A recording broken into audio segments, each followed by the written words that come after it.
वालेकुम guys, welcome to Mama's kitchen. तो कैसे हैं आप सब? उम्मीद करती हूँ आप सब खैरियत से होंगे। तो हाजिर हैं हम एक नई रेसिपी के साथ, जो है नवाबी सिवई और कीमामी सिवई। इस वीडियो में मैं आपको दो किस्म की सिवई बनाने की रेसिपी शेयर करूंगी। एक है नवाबी सिवई जिसके अंदर कस्टर्ड की फिलिंग जाती है, और एक है कीमामी सिवई जो नॉर्मली जो हम सिवैयाँ खाते हैं, ये इसे कीमामी सिवई बोलते हैं। ये जो नॉर्मली हम खाते हैं, इसकी भी रेसिपी मैं आपके साथ शेयर करूंगी। तो दो रेसिपी दो किस्म की आपके साथ मैं शेयर करूंगी। तो चलिए स्टार्ट करते हैं। ये है सिवई, बादाम है जो मैंने रफली चॉप की हूँ, 10-12 बादाम थे। ये है खोआ, ये 250 ग्राम जाने, पाव किलो सिवई है, आधा लीटर दूध है और 3 बड़े चम्मच कस्टर्ड पाउडर है। ये आधा लीटर दूध में से थोड़ा सा दूध हमारा जो कस्टर्ड पाउडर है उसमें हम डाल के एक स्लरी उसकी बना के साइड में रखेंगे। अच्छे से हमें कस्टर्ड को और दूध को मिक्स करके एक स्लरी बनाना है इसकी, और इसे साइड में रख देना। ये दूध हमारा ठंडा है तभी हम कस्टर्ड में ऐड करेंगे। ये है एक इलायची और जाफरान, मैं एक ही इलायची डाल रही हूँ वरना बहुत इलायची का फ्लेवर आता है। इसे हम ऐसे क्रश करके हमारे दूध में हम डाल देंगे।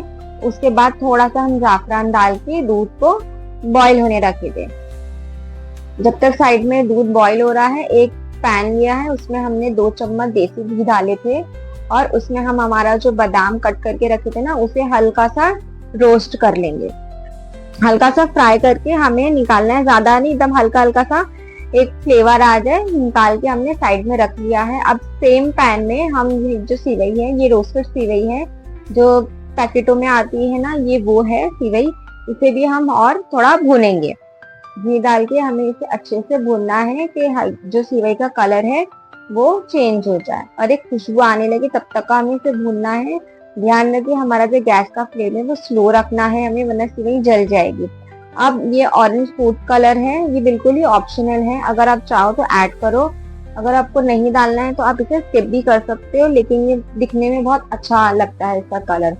जब तक का दोनों चीज साइड में पक रहा है, ये दूध भी हमारा बॉईल हो रहा है, ऑलमोस्ट बॉईल हो गया था। तब इसमें हम आधा कप के जितना हमने शक्कर डाले। हम थोड़ा मीठा कम खाते हैं, इसलिए मैंने शक्कर थोड़ी कम ऐड की हूँ। अगर आप चाहो तो अपने टेस्ट के हिसाब से कम या ज्यादा कर सकते हो। अब ये कस्टर्ड की स्लरी है, एक बार हमें पहले से स्टर करना है, उसके बाद हम दूध में ऐड करेंगे। याद रखिए जब हम कस्टर्ड की स्लरी बनाते हैं तो उसे ठंडे दूध में ही घोलना है, गर्म दूध में आपको उसे नहीं घोलना है। अब ये जो हमारा मैंने आपको खोया बताई थी ना, वो थोड़ा हम हमारे कस्टर्ड के मिक्सचर में ऐड करेंगे। इससे बहुत ही अच्छा फ्लेवर आता है कस्टर्ड का और टेस्ट बहुत अच्छा आता है।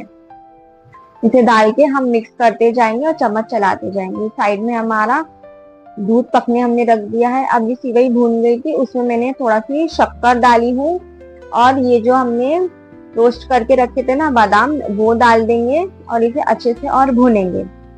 यूजुअली ये जो कीमामी सिवई है उसमें जो शक्कर की चाशनी बना के डाला जाता है और फिर हम सिवैयों में ऐड करते हैं, लेकिन मैं ऐसे नहीं बनाती हूँ। मेरा ये स्टाइल है सिवई बनाने का। अब इसमें मैंने आधा कप के जितना दूध डाली ताकि जो हमारी सिवई है वो सॉफ्टन हो जाए और पक जाए। इसे मैं धीमी आंच पे 2 मिनट के लिए पकाऊंगी और फिर इसे साइड पे दम करके रख दूंगी। अब ये खोआ है, हम थोड़ा सा खोआ ऐड करेंगे और खोए को भी अच्छे से सिवैयों में मिक्स करना है और इसे भूनते जाना है। तो ये हमारी कीमामी सिवई रेडी हो गई है, इसे हम साइड में निकाल के रख देंगे। अब सेम सिवई को हम एक कंटेनर में लेंगे और उसे ऐसे दबा दबा के इसका एक सरफेस फ्लैट करते जाएंगे। देखिए ये अच्छे से सेट हो गया है, हम इसमें सरफेस अच्छे से एक स्पून की मदद से फ्लैट कर दिए। जो हमारा कस्टर्ड था ना वो रेडी हो गया था। थोड़ा सा ठंडा होने के बाद अब मैं ये जो सिवई सेट किए थे ना उसमें डाल दूंगी, और ऊपर से मैंने सिवई डाल के दूसरा हम सिवई का एक लेयर बनाएंगे। नीचे सिवई दी, फिर बीच में कस्टर्ड का लेयर है, फिर ऊपर से हमने सिवई का एक लेयर दिए। अब जो जो हमारा खोया है ना वो ऊपर से हम गार्निश करेंगे अच्छे से। इसे चारों बाजू फैला फैला के डालना है, और जो हमारे चॉप किए हुए बादाम थे फ्राई किए हुए वो डालना है। अब इसे हम फ्रिज में सेट होने के लिए कम से कम 2 घंटा रख देंगे। तो लीजिए इस रेसिपी में मैं आपको कीमामी सिवई की भी रेसिपी मैंने आप बता दी हूँ, और साथ ही साथ मैंने आपको नवाबी सिवई की भी बना दी। आप एक ही रेसिपी से 2 टाइप की रेसिपी आप बना सकते हो। तो है ना मजेदार सी रेसिपी। तो आप इसको आपके कोई भी त्योहारों पे, फेस्टिवल पे, ईद पे, कोई भी त्योहार पे आप इसे जरूर ट्राई कर सकते हो। तो दुआओं में याद रखना। अल्लाह हाफिज, बाय।